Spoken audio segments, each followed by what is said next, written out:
തൊടുപുഴയുടെ വികസന കാര്യത്തിൽ അങ്ങയുടെ കാഴ്ചപ്പാടുണ്ടാകും? തൊടുപുഴയുടെ വികസന കാഴ്ചപ്പാടെന്ന് പറഞ്ഞാൽ തൊടുപുഴ ഇടുക്കി ജില്ലയുടെ ഒരു കവാടമാണ്. ജില്ലാ ഹെഡ്ക്വാർട്ടേഴ്സായിട്ട് മാറേണ്ട സ്ഥലമായിരുന്നു തൊടുപുഴ.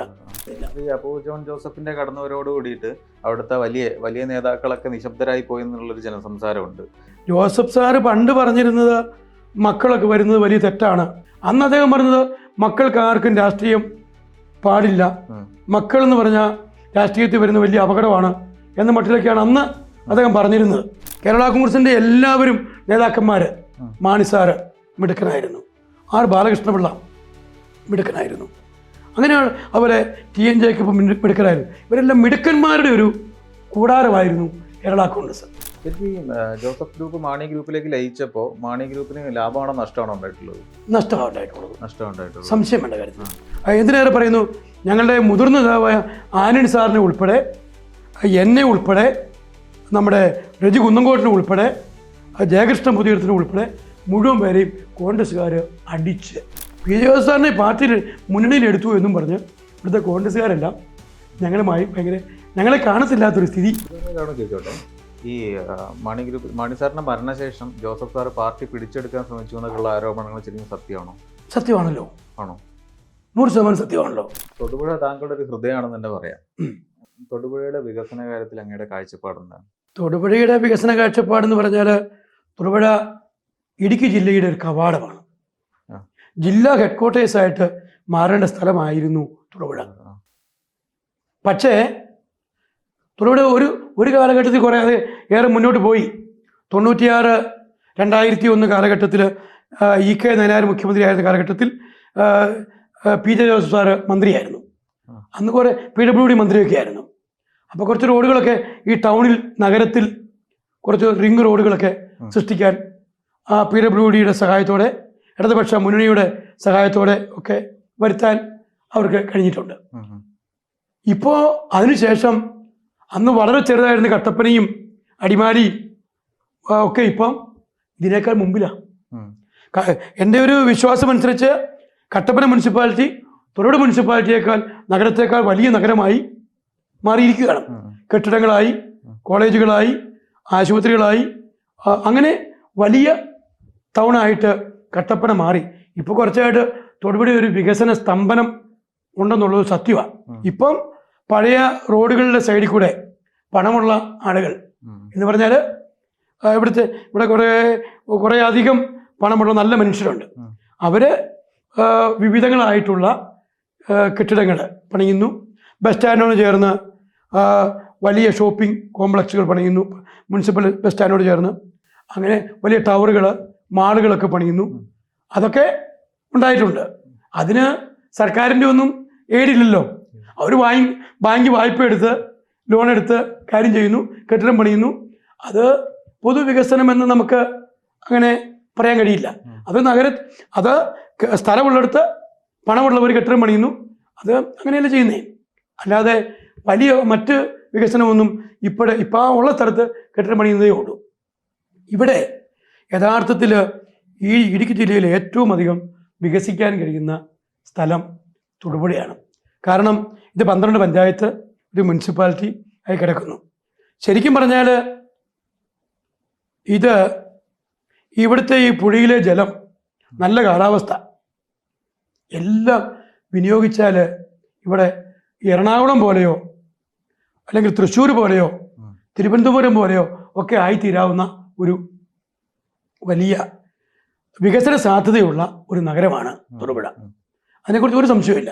ഇവിടെ ഒരു കോട്ടയത്ത് ജില്ലയിലുള്ള പോലെ തന്നെ ഉള്ള IT പാർക്കുകളോ, സയൻസ് സിറ്റിയോ, അതല്ലെങ്കിൽ ഫിലിം സിറ്റിയോ പോലെയുള്ള സ്ഥാപനങ്ങളൊക്കെ വരാവുന്ന അവിടെ, അല്ലെങ്കിൽ ടെക്നോ പാർക്ക് പോലെയുള്ളതോ അങ്ങനെയുള്ള എന്തെങ്കിലുമൊക്കെ പാർക്കൊക്കെ വരാൻ, IT പാർക്ക് വരാവുന്ന നല്ല സ്ഥലമാണ് ഇവിടെ.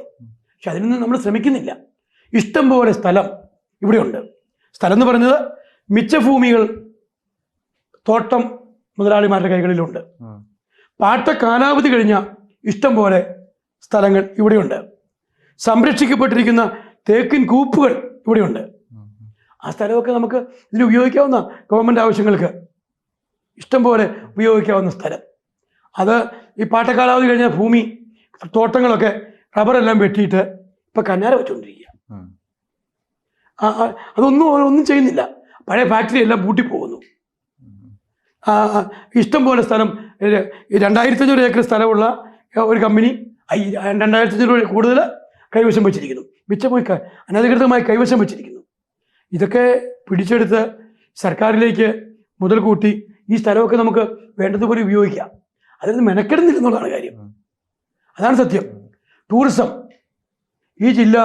ഈ ജില്ലയിലാണ് ഏറ്റവും വലിയ ടൂറിസം സാധ്യതയുള്ളത്.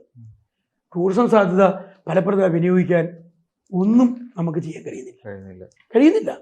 അപ്പം ടൂറിസത്തിന് വലിയ സാധ്യത, പിൽഗ്രിം ടൂറിസം നടത്താൻ സാധ്യതയുണ്ട്. ഒത്തിരിയേറെ ആരാധനാലയങ്ങളുമായി കേന്ദ്രീകരിച്ച് ഇവിടെ ടൂറിസത്തിന് സാധ്യതയുണ്ട്. അതുപോലെ IT പാർക്കിന് സാധ്യതയുണ്ട്. ഈ വെള്ളം ശരിക്കും ഉപയോഗിക്കാൻ സാധ്യതയുണ്ട്. റോഡുകളുടെ സാധ്യതയുണ്ട്. ഇപ്പോഴും ഇതെല്ലാം ഫലപ്രദമായി ചൂഷണം ചെയ്താൽ നമ്മുടെ ആളുകൾക്ക് ഏറ്റവും തൃപ്തികരമായി കേരളത്തിലെ ജനങ്ങൾക്ക് ജീവിക്കാൻ കഴിയുന്ന സ്ഥലം തൊടുപുഴയായി മാറും. ഇപ്പോൾ വികസന മുരടിപ്പ് എന്ന് പറയുന്നത് 96 PJ Joseph sir PWD minister ആയിരുന്ന സമയത്ത് പ്രഖ്യാപിച്ചതാണ് മൂവാറ്റുപുഴ തേനി സ്റ്റേറ്റ് ഹൈവേ. തൊടുപുഴ നിയോജക മണ്ഡലത്തിൻ്റെ അതിർത്തിയായ പെരുമാങ്കണ്ടത്ത് അത് മൂവാറ്റുപുഴ നിയോജക മണ്ഡലം പൂർത്തിയാക്കി പെരുമാങ്കണ്ടത്ത് നിൽക്കുകയാണ്. കോട്ട റോഡ് വഴിയുള്ള റോഡാണ് മൂവാറ്റുപുഴ തേനി റോഡ്. ഇവിടെ വന്നപ്പോൾ അതേ ഇവിടെ നിൽക്കുക, ഇല്ല, അനക്കമില്ല. ആ ഭാഗത്തെ കോട്ട റോഡിനവിടെ കയ്യേറിയിരുന്ന ആളുകളെ ഒഴിപ്പിക്കുകയും ചെയ്തു. എന്താ അതിൻ്റെ പുറകെ നടന്ന് ആ കാര്യം ചെയ്യാൻ? അതായത് പ്രഖ്യാപിക്കും, ഫോളോ അപ്പ് ഒന്നും ചെയ്യാൻ, ഫോളോ അപ്പ് ചെയ്യാനുള്ള ഒരു ശ്രമം നടക്കാറുമില്ല. എത്രയോ തവണ മന്ത്രിമായിട്ടുണ്ട്, എത്രയോ ജീവനക്കാർ സർക്കാരിൻ്റെ ശമ്പളം പറ്റി പെൻഷൻ പറ്റുന്ന സർക്കാരിൻ്റേതായിട്ടുള്ള പേഴ്സണൽ സ്റ്റാഫ് ഉണ്ടായിട്ടുണ്ട്. അവരൊക്കെ ഇത് നോക്കി അന്വേഷിച്ച് നടത്തണ്ടേ? നടത്താറില്ല. അത് നടത്തിയിരുന്നെങ്കിൽ ഈ കാര്യമെല്ലാം ഫലപ്രദമായി നടക്കും. ഇവിടെ ഈ മലങ്കര മുട്ടത്തിലൊരു മലങ്കര ഒരു ഡാമുണ്ട്. ആ ഡാം വർഷങ്ങളായിട്ടുള്ള ഡാമാണ്. മലമ്പുഴ മാറി നിൽക്കാൻ കഴിയുന്ന തരത്തിലുള്ള ടൂറിസം സാധ്യതയുള്ള സ്ഥലമാണ് മലങ്കര ടൂറിസം, മുട്ടത്തിലുള്ള മലങ്കര ടൂറിസം. ഓരോ വർഷവും കൂടുമ്പം 192 കോടി രൂപയുടെ പ്രോജക്റ്റ് സമർപ്പിച്ചിട്ടുണ്ട് എന്ന് ഇടയ്ക്കിടയ്ക്ക് ഓരോ പ്രസ്താവന വരും. അതിൻ്റെ ഫോളോ അപ്പ് ഇല്ല. ആരാ ചെയ്യേണ്ടത്? ഇവിടുത്തെ MLA, MP, ഇവിടുത്തെ പഞ്ചായത്ത് പ്രസിഡന്റുമാർ, കൂടുതൽ ത്രിതല പഞ്ചായത്ത് എല്ലാം ജോസഫ് സാറിൻ്റെ മായി ബന്ധപ്പെട്ട ആളുകളാണ്. അവരതിന് ശ്രമിക്കില്ല. ശ്രമിച്ചിരുന്നെങ്കിൽ മലങ്കര ടൂറിസം മലമ്പുഴ ടൂറിസത്തേക്കാൾ മെച്ചപ്പെട്ട് വന്നേനെ.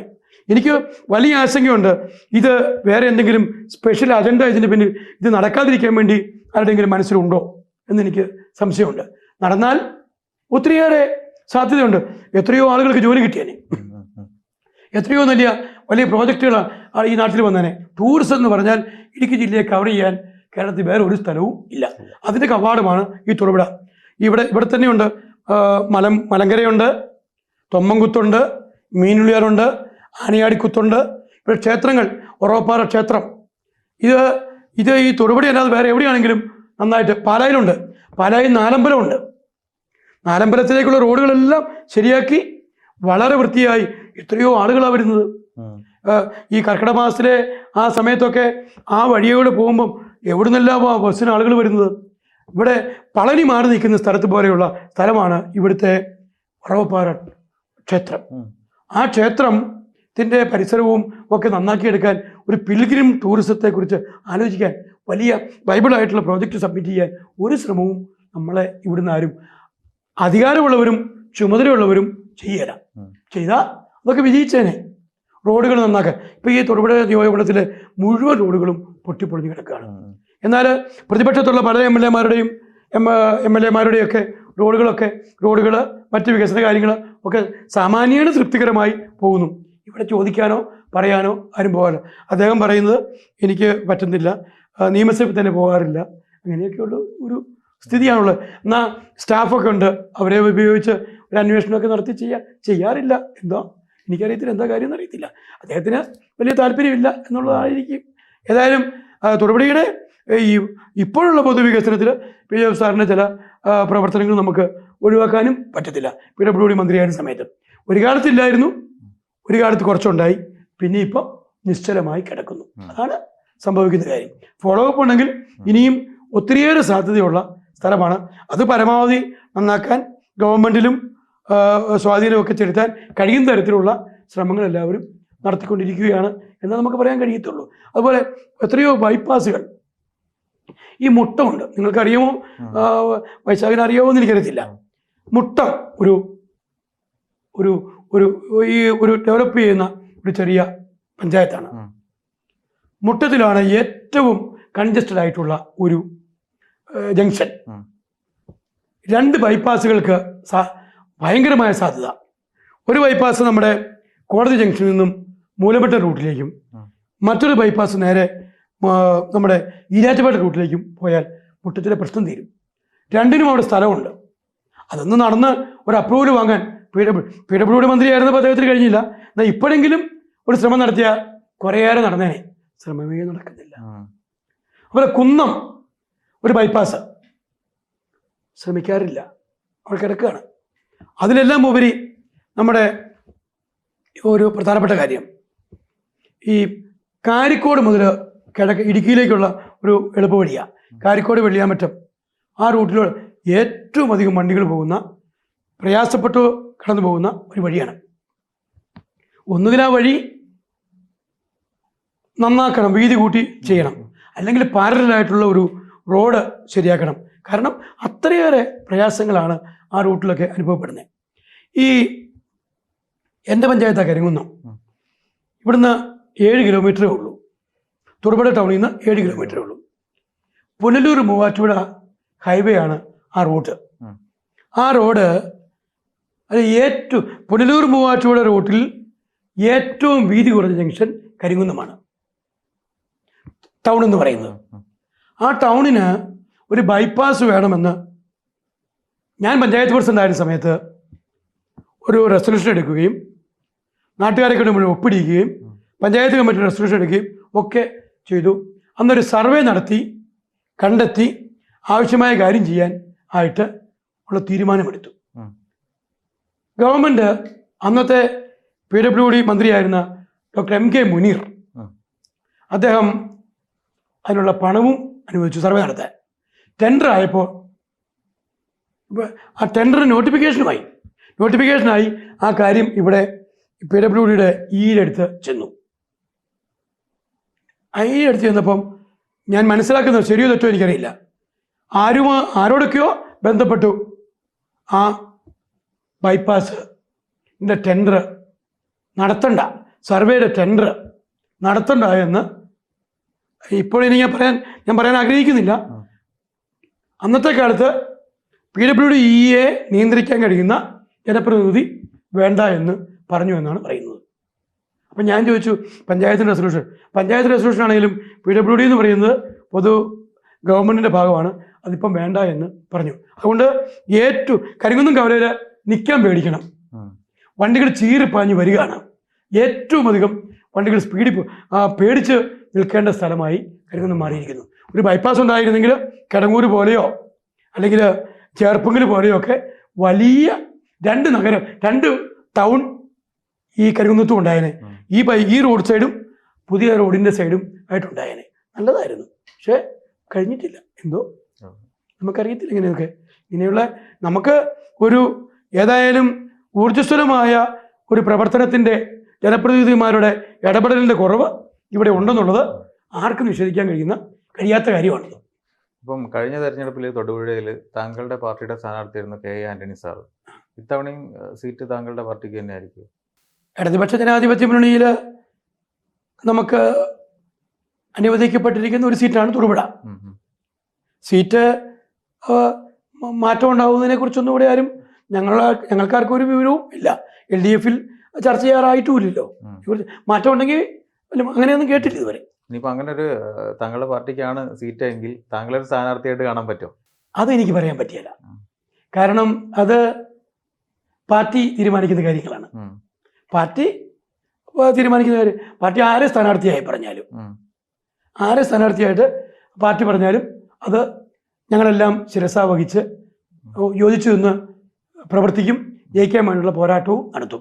ആരാ സ്ഥാനാർത്ഥി എന്നുള്ളത് മുന്നണിയും പാർട്ടിയുമാണ്. മുന്നണിയല്ല, പാർട്ടിയാണ് തീരുമാനിക്കുന്നത് ആര് സ്ഥാനാർത്ഥിയാകണം എന്നുള്ളത്. ഇപ്പം നമ്മുടെ കേരള കോൺഗ്രസിന്റെയും കത്തോലിക്ക സഭയുടെ ഒക്കെ ഈറ്റില്ലം എന്ന് പറയാൻ പറ്റുന്ന സ്ഥലമാണ് പാല. അപ്പൊ പാല രൂപതയായിട്ട് താങ്കൾക്കൊരു ബന്ധമുണ്ട്. താങ്കളുടെ ജ്യേഷ്ഠൻ അവിടുത്തെ വികാരി ജനറലാണ്. അപ്പൊ അടുത്ത തെരഞ്ഞെടുപ്പിൽ സഭയുടെ പിന്തുണ താങ്കൾക്ക് ലഭിക്കുമെന്ന് തോന്നുന്നുണ്ടോ? പാർട്ടിക്ക് ലഭിക്കുമെന്ന് തോന്നുന്നുണ്ടോ? ചേട്ടൻ വികാരി ജനറൽ ആണെന്നുള്ളത് ശരിയാണ്. അദ്ദേഹം ഇങ്ങനെയുള്ള കാര്യങ്ങളിലൊന്നും ഇടപെടാറുള്ള ആളല്ല. ഒന്ന്, അത് മാത്രമല്ല സഭയും രാഷ്ട്രീയത്തിൽ അങ്ങനെ ഇടപെടാറില്ലെന്നുള്ളതാണ് എൻ്റെ ഇതുവരെയുള്ള അനുഭവം. ഞാൻ മനസ്സിലാക്കിയതും അങ്ങനെയാണ്. സഭയ്ക്ക് അങ്ങനെ രാഷ്ട്രീയമൊന്നും ഇല്ല. സഭയുടെ നിലപാടുകൾ പറയും. നിലപാടുകൾ കൃഷിക്കാരുടെ കാര്യം പറയാറുണ്ട്, കർഷകരുടെ കാര്യം പറയാറുണ്ട്, വിദ്യാഭ്യാസ സ്ഥാപനങ്ങളുടെ കാര്യം പറയാറുണ്ട്, ആരോഗ്യരംഗത്തിൻ്റെ കാര്യം പറയാറുണ്ട്.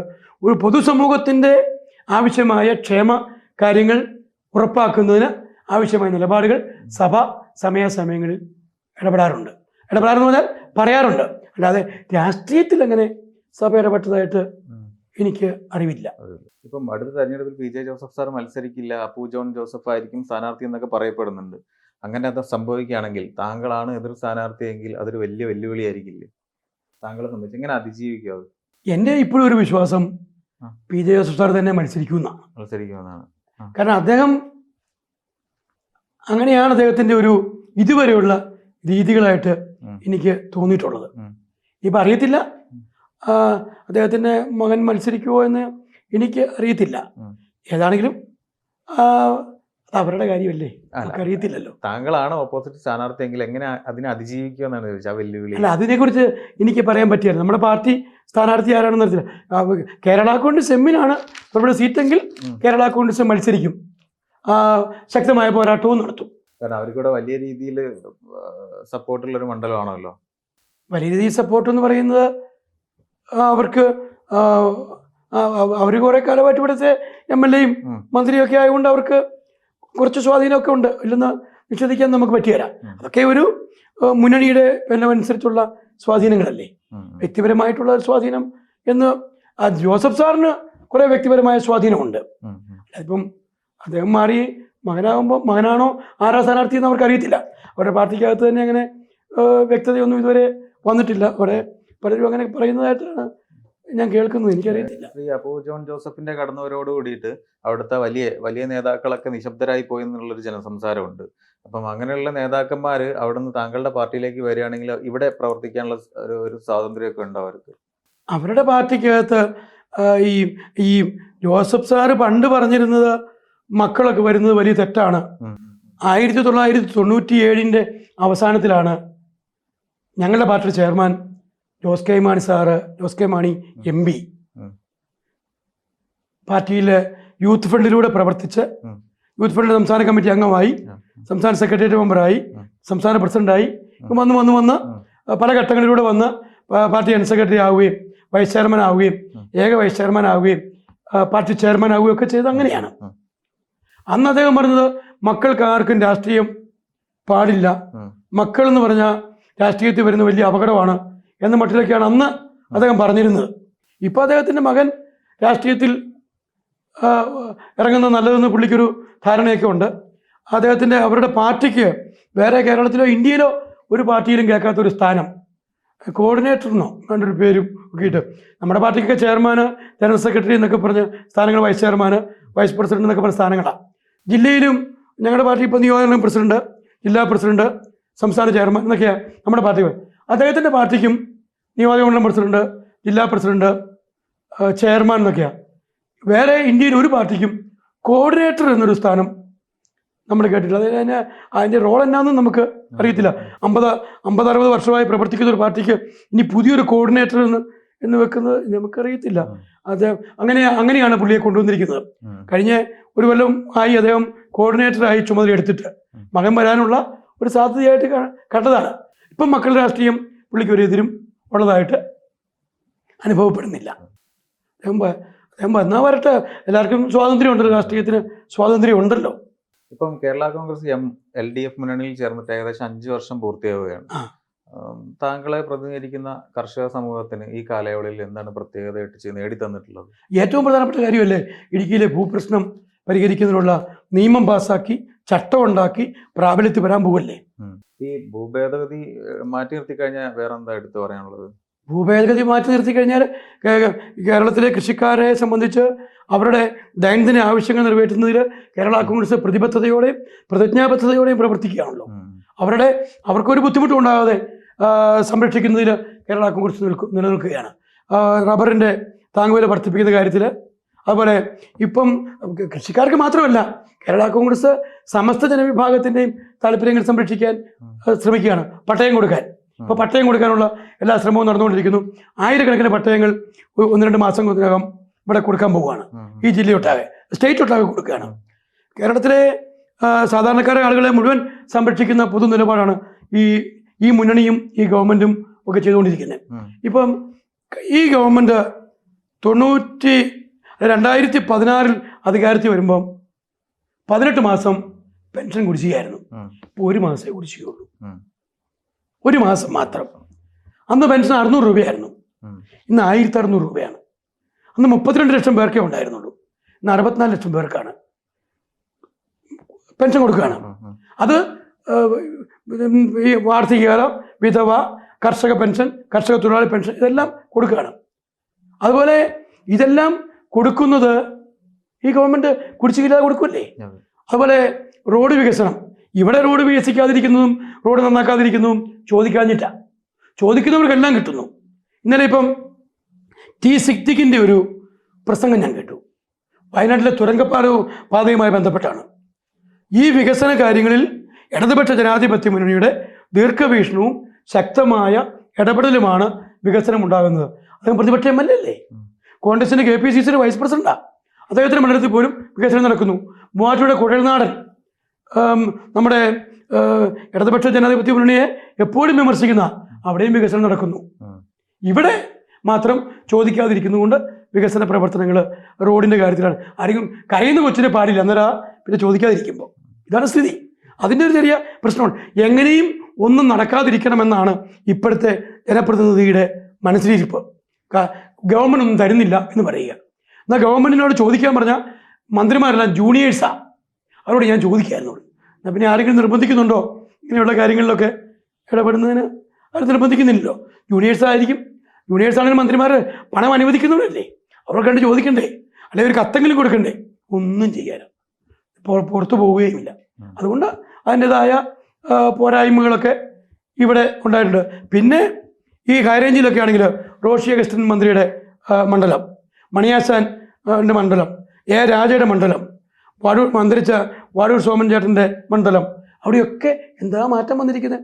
റോഡുകൾ, മുഴുവൻ റോഡുകളും നമ്മുടെ മനോഹരമായ റോഡുകൾ, BNMBC നിലവാരത്തിലുള്ള റോഡുകളാണ് ഈ ഹൈറേഞ്ചിലെ റോഡുകളെല്ലാം. അവിടെ ഒരു പ്രശ്നവുമില്ല. ഇവിടെ അത് ചോദിക്കാൻ പറ്റുന്നില്ല. ഹൈറേഞ്ചിൽ ഉള്ള സ്കൂൾ കെട്ടിടങ്ങൾ, അതുപോലെ ആരോഗ്യമേഖല ആശുപത്രി കെട്ടിടങ്ങൾ, പാലങ്ങൾ, ഇതെല്ലാം വലിയ മാറ്റമല്ല ഉണ്ടായിരിക്കുന്നത്. ഇവിടെ ആ മാറ്റം വരുന്നില്ല. ഇവിടെ മാറ്റം വരാത്തത് നമ്മളാരും ചോദിക്കുന്നില്ല. ഞങ്ങൾ ചോദിക്കുമ്പോൾ, അപേക്ഷ കൊടുക്കുമ്പോൾ അതിന് മുകളിൽ അടയിരിക്കുന്നത് പോലെ മിണ്ടാതെയും ഇരിക്കും. അതാണ് സ്ഥിതി. എന്ത് ചെയ്യാൻ പറ്റും? ഒന്നും ചെയ്യാൻ പറ്റിയല്ല. ഇവിടെ വികസനം മുരടിച്ച് സ്തംഭിച്ചിരിക്കുകയാണെന്നുള്ളത് ഞാൻ പലവട്ടം പറയാറുണ്ട്. ഇപ്പോഴും അത് ആവർത്തിച്ച് പറയാനും ആഗ്രഹിക്കുകയാണ്. വേറൊരു കാര്യം ചോദിക്കാനുള്ളത്, കേരള കോൺഗ്രസുകളുടെ ലയനവും പിളർപ്പും പ്രസ്ഥാനത്തിന്റെ വളർച്ചയെ ബാധിച്ചിട്ടുണ്ടോ? തീർച്ചയായും, ഒരു സംശയവും വേണ്ട. കേരള കോൺഗ്രസ് ഉണ്ടായ 64-ന് ശേഷം നടന്ന ഇലക്ഷനിൽ 25 MLA-മാർ ഈ പാർട്ടിക്കുണ്ടായിരുന്നു. അന്ന് ആരുടെയും സഹായമില്ല, മുന്നണിയില്ല, കേരള കോൺഗ്രസ് ഒറ്റയ്ക്കാണ്. അന്ന് വരെ ഉണ്ടായിരുന്ന പ്രശ്നം എന്ന് പറയുന്നത് കേന്ദ്രവും കേരളവും ഭരിച്ചിരുന്നത് കോൺഗ്രസ് ആയിരുന്നു. ആ 2 ഗവൺമെൻറ്റുകളും കേരളത്തിലെ കൃഷിക്കാരോട് അവരെ രക്ഷിക്കാൻ കഴിയുന്ന സമീപനം സ്വീകരിച്ചിരുന്നില്ല എന്നാണ് പാർട്ടിയുടെ ആരംഭ കാലഘട്ടത്തിൽ പാർട്ടി ഉണ്ടാകുന്നതിന് പറഞ്ഞ ഒരു കാരണമായി എഴുതപ്പെട്ടിരിക്കുന്നത്. കേരളത്തിലെ കൃഷിക്കാരോട് കേന്ദ്രം ഭരിച്ച കോൺഗ്രസ് ഗവൺമെൻറ്റും കേരളം ഭരിച്ച കോൺഗ്രസ് ഗവൺമെൻറ്റും അനുകൂലമായിട്ടുള്ള ഒരു സമീപനം സ്വീകരിച്ചിരുന്നില്ല. അപ്പോൾ കോൺഗ്രസിനകത്ത് ഒരു കോക്കസ് രൂപപ്പെട്ടു. ഈ കൃഷിക്കാരുമായി ബന്ധപ്പെട്ട കാര്യങ്ങളിൽ, കേര കൃഷിക്കാരുടെ കാര്യങ്ങളിൽ, മറ്റ് കൃഷിക്കാരുടെ കാര്യങ്ങളിലൊക്കെ മോശമായിട്ടുള്ള, അവരെ സഹായിക്കുന്ന നിലപാട് സ്വീകരിക്കാത്തതിൻ്റെ പേരിൽ കേരളത്തിലെ കാർഷിക ആഭിമുഖ്യമുള്ള കോൺഗ്രസ് MLA-മാർ ഒന്നിച്ചു ചേർന്ന് ഒരു പൊതു തീരുമാനമെടുത്തു. അതിലെല്ലാം ഉപരി കോൺഗ്രസിൻ്റെ നേതാവായിരുന്ന, അന്നത്തെ പ്രതിപക്ഷ നേതാവായിരുന്ന, അതിന് മുമ്പ് പ്രതിപക്ഷ നേതാവായിരുന്ന PT ചാക്കോയോട് കോൺഗ്രസ് അനുവർത്തിച്ചു വന്ന തെറ്റായിട്ടുള്ള ഒരു സമീപനം, അതിലെല്ലാം പ്രതിഷേധിച്ച് അവർ കൂടി ചേർന്ന് ഒരു ഗ്രൂപ്പ് ഉണ്ടാവുകയും ആ ഗ്രൂപ്പ് കേരള കോൺഗ്രസ്സായി മാറുകയും ചെയ്തു. കൃഷിക്കാരെ അവഗണിച്ചതിൻ്റെ അക്കൗണ്ടിലാണ് കേരള കോൺഗ്രസ് ശരിക്കും രൂപപ്പെട്ടത് തന്നെ. അങ്ങനെ ഒരു വലിയ മുന്നേറ്റം കേരള കോൺഗ്രസ് നടത്തിയിരുന്നെങ്കിൽ ഇന്ന് കേരളം തൃണമൂൽ കോൺഗ്രസ് പോലെയോ അല്ലെങ്കിൽ DMK പോലെയോ ഒക്കെ പ്രാദേശിക പാർട്ടി ആയ കേരള കോൺഗ്രസ് ഭരിക്കുന്ന തരത്തിലേക്ക് കാര്യങ്ങൾ എത്തിയേനെ. ഇവിടെ ഉണ്ടായിട്ടുള്ള അഭിപ്രായ വ്യത്യാസങ്ങൾ, അധികാര തർക്കങ്ങൾ ഒക്കെ മൂലം പിന്നെ ഏറ്റവും ഉപരി കേരള കോൺഗ്രസിൻ്റെ എല്ലാവരും നേതാക്കന്മാർ, മാണി സാറ് മിടുക്കനായിരുന്നു, R ബാലകൃഷ്ണപിള്ള മിടുക്കനായിരുന്നു, അങ്ങനെയാണ് അതുപോലെ TN ജേക്കബ് മിടുക്കനായിരുന്നു. ഇവരെല്ലാം മിടുക്കന്മാരുടെ ഒരു കൂടാരമായിരുന്നു കേരള കോൺഗ്രസ്. അപ്പം സ്വാഭാവികമായിട്ടും അവരുടെ ചില അഭിപ്രായ വ്യത്യാസങ്ങളൊക്കെ ചിലപ്പം രൂപപ്പെട്ട് കാണുമായിരിക്കും. ശരിക്കും ജോസഫ് ഗ്രൂപ്പ് മാണി ഗ്രൂപ്പിലേക്ക് ലയിച്ചപ്പോൾ മാണി ഗ്രൂപ്പിന് ലാഭമാണോ നഷ്ടമാണോ ഉണ്ടായിട്ടുള്ളത്? നഷ്ടമാണ് ഉണ്ടായിട്ടുള്ളത്, സംശയം വേണ്ട കാര്യത്തിൽ. മാണി ഗ്രൂപ്പ് തന്നെ UDF-ന്റെ മുന്നണിയിൽ 12 സീറ്റ് മത്സരിച്ചുകൊണ്ടിരുന്ന സീറ്റാണ് മാണി ഗ്രൂപ്പ് തന്നെ. ജോസഫ് ഗ്രൂപ്പ് കൂടെ വന്നു. ജോസഫ് ഗ്രൂപ്പ് വന്നു എന്ന് പറഞ്ഞാൽ അന്ന് അവരുടെ അവസ്ഥ പരിതാപകരമായിരുന്നു. അവർ ചിലപ്പം അല്ല അവർ വിട്ടുവീഴ്ച ചെയ്തൊക്കെ ആയി വന്നതെന്നൊക്കെ ചിലപ്പം അവർ ചിലപ്പോൾ അവകാശപ്പെടും. യഥാർത്ഥത്തിൽ ജോസഫ് ഗ്രൂപ്പിൻ്റെ ഒരവസ്ഥ പരിതാപകരമായിരുന്നു. ഈ ജോസഫ് ഗ്രൂപ്പ് അപ്രസക്തമായി പോയിക്കൊണ്ടിരിക്കുന്ന കാലത്താണ് അതാ ഞാൻ പറഞ്ഞത്. ജോസഫ് ഗ്രൂപ്പ് അപ്രസക്തമായിരുന്നു. ഇന്നത്തെ VS അച്യുതാനന്ദൻ്റെ ഗവൺമെൻറ് കാലഘട്ടത്തിൽ PJ ജോസഫ് സാറിൻ്റെ ഒരു കേസുമായി ബന്ധപ്പെട്ട് അദ്ദേഹം രാജിവെച്ചപ്പോൾ അവരുടെ പാർട്ടിക്കകത്ത് ആകെപ്പാടെ കൺഫ്യൂഷൻ, ആര് മന്ത്രിയാകണം എന്നും പറഞ്ഞ് അവർ 4 MLA-മാരാണ് അന്ന് ആ പാർട്ടിയിലുണ്ടായിരുന്നേ. ഒന്ന് PJ ജോസഫ് സാറ്, പിന്നെ ഒന്ന് TU കുരുവിള, ഒന്ന് സുരേന്ദ്രൻ പിള്ള, ഒന്ന് മോൻസി ജോസഫ് എന്ന് പറയുന്ന ഒരു MLA. ഇവരൊക്കെയാണ് അന്ന് MLA-മാരാണ്.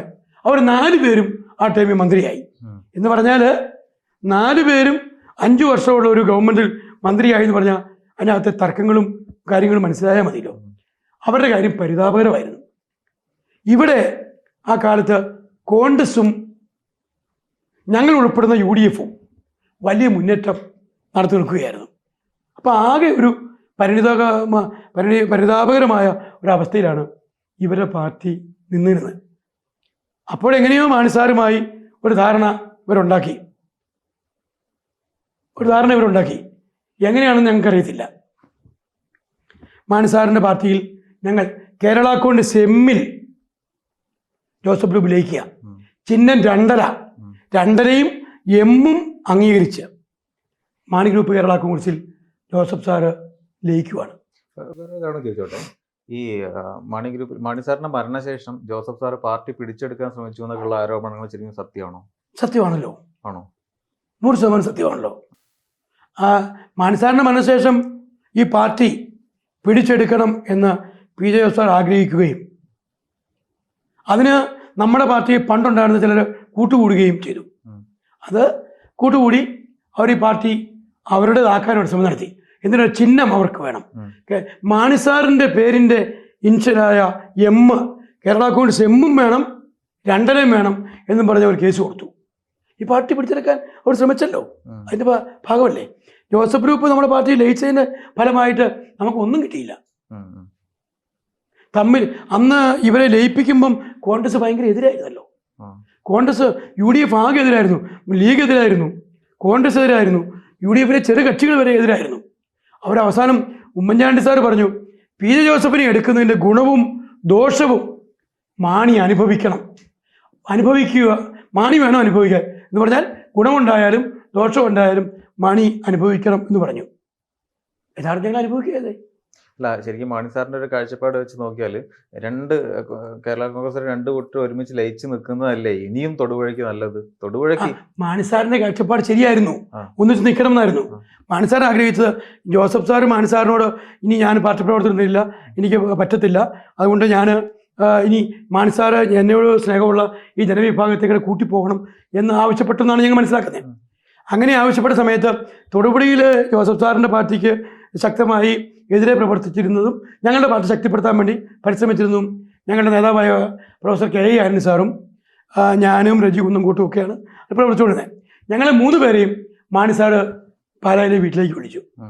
ഈ ആവശ്യപ്പത്തിന് നമ്മുടെ പാർട്ടിയിൽ എടുക്കുവാണ്, നിങ്ങൾ എന്നാ പറയുന്നതെന്ന് ചോദിച്ചു. ഞങ്ങൾ മാണി സാർ ഞങ്ങൾ ആദ്യമൊന്നും മിണ്ടിയില്ല. പിന്നെ മാണി സാർ എന്താണോ ആഗ്രഹിക്കുന്നത് അത് നടത്തട്ടെ എന്ന് പറഞ്ഞു. അവരെ എടുക്കാൻ തീരുമാനിച്ച ശേഷം ഇവിടെ ഈ ടൗണിൽ മുഴുവൻ ഞങ്ങൾ വെച്ചിരുന്ന ഫ്ലെക്സ് ബോർഡുകളെല്ലാം കോൺഗ്രസ് അടിച്ച് തകർത്തു. ഞങ്ങളുടെ ആളുകൾക്കിട്ടെല്ലാം അടിക്കുന്നു. എന്തിനേറെ പറയുന്നു, ഞങ്ങളുടെ മുതിർന്ന നേതാവായ ആന്റണി സാറിനെ ഉൾപ്പെടെ, എന്നെ ഉൾപ്പെടെ, നമ്മുടെ രജി കുന്നംകോട്ടിനെ ഉൾപ്പെടെ, ജയകൃഷ്ണൻ പുതിയടത്തിനെ ഉൾപ്പെടെ മുഴുവൻ പേരെയും കോൺഗ്രസ്സുകാർ അടിക്കുക. ഞങ്ങളെന്താ ചെയ്തത്? ഞങ്ങളോട് ചോദിച്ചിട്ടല്ല എടുക്കുന്നത്.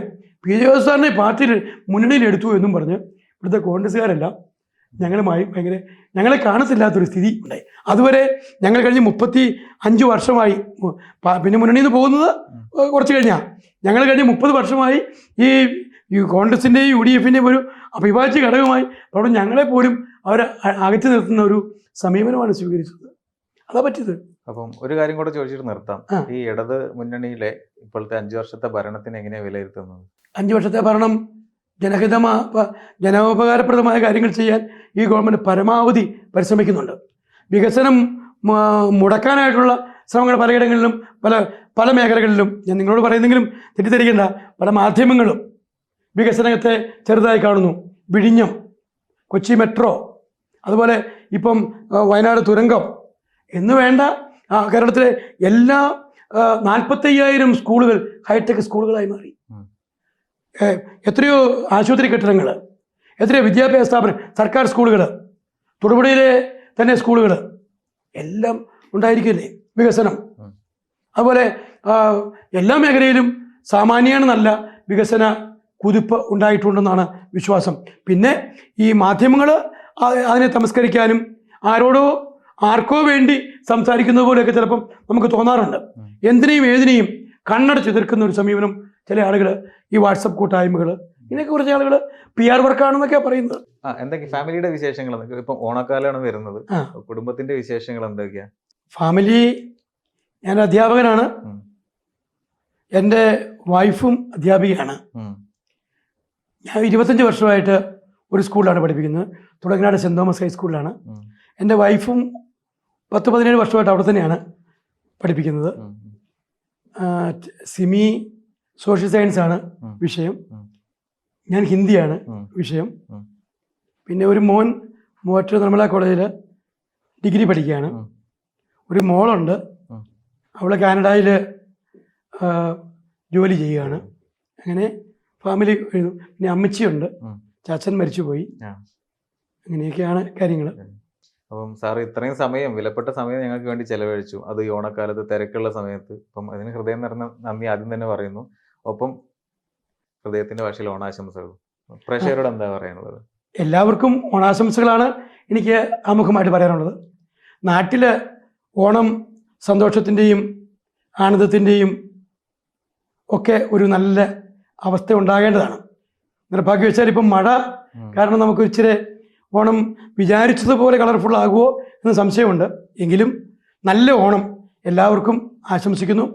എല്ലാവർക്കും നല്ലത് വരട്ടെ എന്ന് പ്രാർത്ഥിക്കുന്നു. പരമാവധി എൻജോയ് ചെയ്യാൻ, ആസ്വദിക്കാൻ ഈ ഓണക്കാലം ഇടയാകട്ടെ എന്ന് ഞാൻ ആശംസിക്കുകയാണ്. Thank you sir. Thank you so much. Thank you.